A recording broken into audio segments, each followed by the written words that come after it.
पण आपली एक छोटी चिमुकली आहे, हिचं नाव आहे ओवी काळे आणि इतके सुंदर बाबासाहेबांच्या जीवनावरती आणि बाबासाहेबांवरती ती कविता बोलते.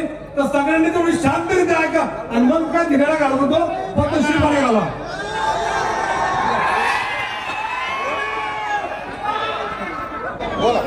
जय भीम गाताना लाजतो कशाला, जय भीम गाताना लाजतो कशाला, माझ्या भीमाच्या नावावर तू भरत आहे खिशाला. जय भीम गाताना का लाजतो कशाला, भीमामुळे तुला मिळाली खुर्ची इथं बसायला. जय भीम गाताना भाऊ लाजतो कशाला. पण आपली एक छोटी चिमुकली आहे, हिचं नाव आहे ओवी काळे आणि इतके सुंदर बाबासाहेबांच्या जीवनावरती आणि बाबासाहेबांवरती ती कविता बोलते. तर सगळ्यांनी थोडी शांतरित्या ऐका आणि मग काय धिराणा घालत होतो फक्त श्रीपाने घाला.